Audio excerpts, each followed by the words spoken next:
तोखे केरु सुञाणंदो कोन हुयो, मुंहिंजे प्यार खां पोइ मशहूर थिए। अॼु साॻियो मुंहिंजे लाइ सूर थिए। तोखे केरु सुञाणंदो कोन हुयो, मुंहिंजे प्यार खां पोइ मशहूर थिए। अॼु साॻियो मुंहिंजे लाइ सूर थिए। अॼु साॻियो मुंहिंजे लाइ सूर थिए।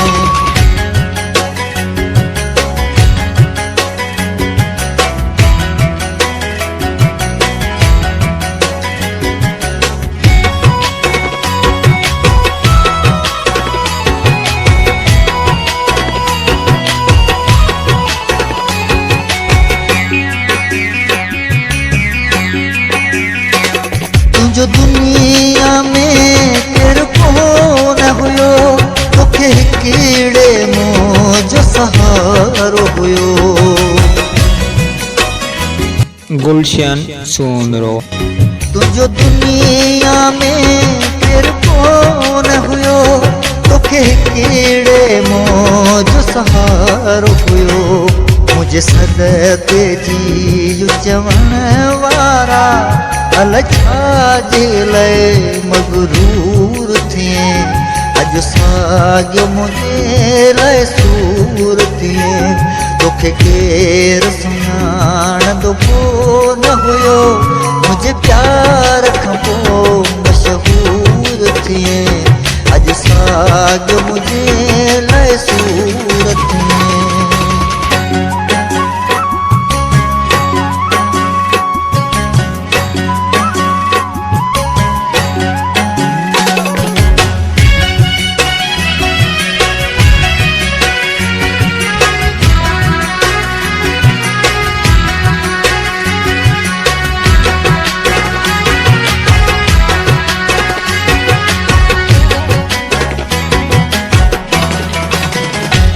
मूंखे मिंट नहीं कहिड़ो ॾिसंदो हुए, मुंहिंजे माइटनि खां मुंहिंजो पुछंदो हुए।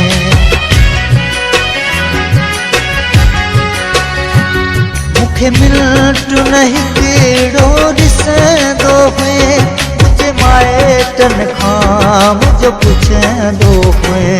उहो मूंखे ज़मानो यादि आहे, हिकु पल न मूंखां थिए दूर थिए। अॼु साॻियो मुंहिंजे लाइ सूर थिए। तोखे केरु सुञाणंदो कोन हुयो, मुंहिंजे प्यार खां पोइ मशहूर थिए। अॼु साॻियो मुंहिंजे लाइ सूर थिए।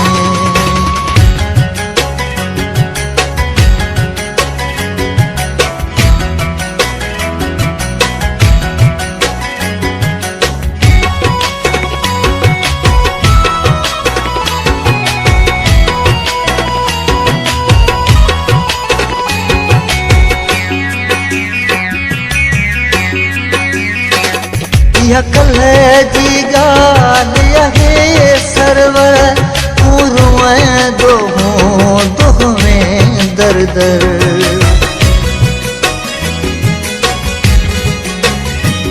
इहा कल्ह जी ॻाल्हि आहे सरवर, तूं रोएंदो दोह में दर दर।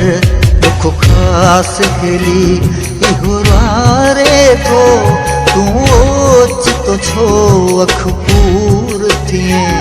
अॼु साॻियो मुंहिंजे लाइ सूर थिए।